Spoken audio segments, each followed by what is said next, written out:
ಇನ್ನು ರಾಜ್ಯದಲ್ಲಿ ಆರ್ಎಸ್ಎಸ್ಗೆ ಬ್ರೇಕ್ ಹಾಕಿದೆ ರಾಜ್ಯ ಸರ್ಕಾರದ ವಿರುದ್ಧ ಸಂಸದ ಬಸವರಾಜ ಬೊಮ್ಮಾಯಿ ಅವರು ಗುಡುಗಿದ್ದಾರೆ. ರಾಜ್ಯದಲ್ಲಿ ಆರ್ಎಸ್ಎಸ್ಗೆ ಕಡಿವಾಣ ಹಾಕೋಕೆ ಬ್ಯಾನ್ ಮಾಡೋಕ್ಕಾಗಲ್ಲ. ಸರ್ಕಾರಿ ಜಾಗದಲ್ಲಿ ಆರ್ಎಸ್ಎಸ್ ಚಟುವಟಿಕೆ ಕಡಿವಾಣ ಹಾಕುವ ಪ್ರಯತ್ನ ಏನಿದೆ ಅದು ಫೇಲ್ ಆಗುತ್ತೆ.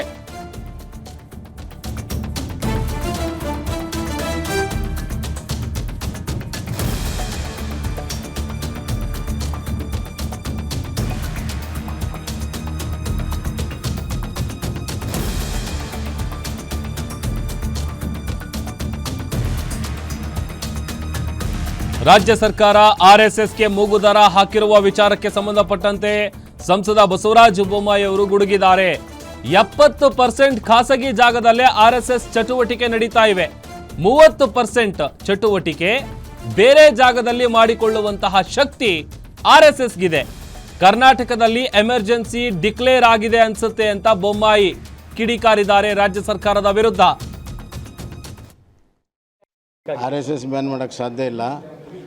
ಆರ್ಎಸ್ಎಸ್ಗೆ ಸರ್ಕಾರಿ ಜಾಗದಲ್ಲಿ ಅವರ ಚಟುವಟಿಕೆಗಳಿಗೆ ಕಡಿವಾಣ ಹಾಕುವ ಪ್ರಯತ್ನ ಕೂಡ ವಿಫಲ ಆಗ್ತದೆ. 70% ಖಾಸಗಿ ಜಾಗದಲ್ಲೇ ಮಾಡ್ತಾ ಇದ್ದಾರೆ. ಕೇವಲ 30 ಸಾರ್ವಜನಿಕ ಜಾಗದಲ್ಲಿದೆ. ಅವನ್ನೂ ಕೂಡ ಬೇರೆ ಬೇರೆ ವ್ಯವಸ್ಥೆಗಳನ್ನು ಮಾಡಿಕೊಳ್ಳುವಂಥ ಶಕ್ತಿ ಆರ್ಎಸ್ಎಸ್ಗಿದೆ. ಅವರೇನು ಹುನ್ನಾರ ಇದೆ ಅದು ಸಾಧ್ಯವಾಗೋದಿಲ್ಲ.